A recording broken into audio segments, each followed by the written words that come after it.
Rivalry renewed, which for a long time wasn't a rivalry, as Key and JWill know, but now has heated up Los Angeles. Clippers, Lakers, both those games. Man, ain't no rivalry. Just a team with a uniform. That's renting fair our enough. stadium. Clippers going to be all right, low-key all right. Don't sleep on Luke Kennard. That was a big pickup for them, Key. I'm not saying they're at the Lakers level, but the Clippers are going to be right there. Hey, Key, you know where Kennard played his college ball? Stop it, Rutgers. Zubin. Stop. He's a proud Duke Blue Devil, that's for sure. Big pickup. But to Key's point, one team has 17 banners in the ceiling.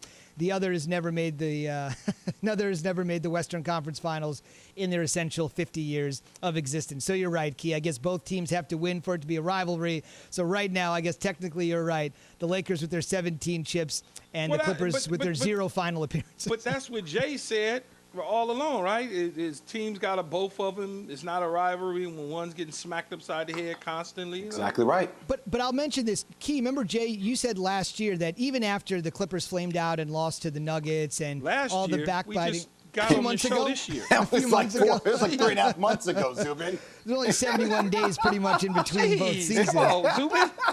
But with regards to, I actually disagree with Jay's point here, but Jay's the NBA authority. You had said, Jay, you still believe that the Lakers need to go through the Clippers. That's something that you've been adamant about from the jump.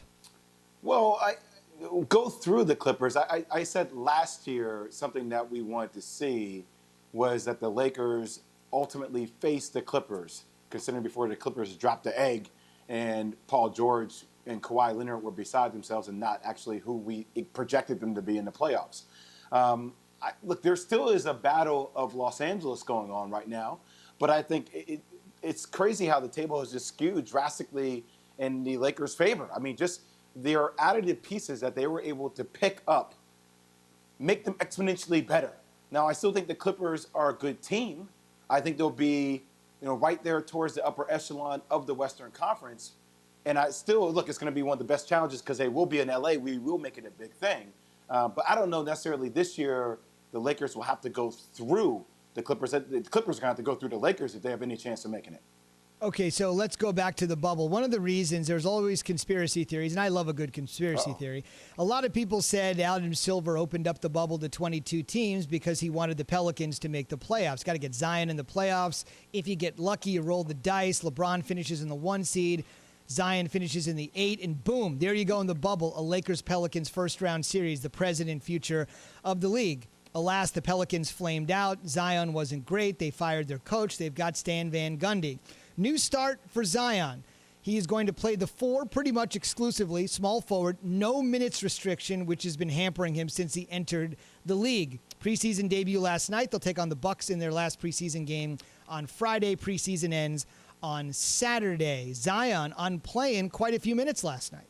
I felt great to be out there for extended stretches. I haven't played, I don't think I played that many minutes in 2.5 years, so it was a great feeling to experience that again. So that's the deal. But, Jay, you're a little bit concerned here about Zion long-term, and you're not looking to the NBA for a fellow comparison. You're looking to another sport. Yeah, well, we were doing this before. We were going through NFL comps to NBA players, and I was saying Zion reminds me a lot of Cam Newton, both explosive type athletic abilities, both with a huge upper body frame. And the game's kind of somewhat similar, right? People question Cam and his throwing ability. People have always questioned Zion and his ability to shoot the ball. Cam has to make plays off running, using his legs. And for Zion, he's at his best when he attacks the basket. The one concern I have about Zion is his ultimate health. Is his health sustainable? Is it going to be a question that follows him throughout the course of his career?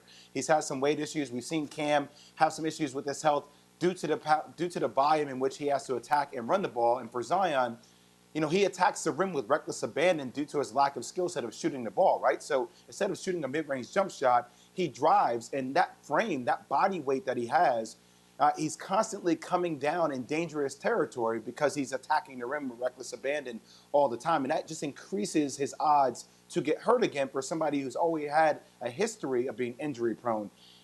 Look, he's electrifying. There's no doubt about it. I want to watch every single game. I root for Zion to win and be one of the best players we've ever seen. You just worry about the health concern due to the volume in which he attacks the rim amongst the trees. And Key, I would just ask you here, what's a reasonable expectation for Zion, considering they got a haul of players in the AD trade, many of them Los Angeles Lakers, plus a healthy, fresh Zion from the start, and a head coach in Stan Van Gundy. Reasonable expectations for Zion and company.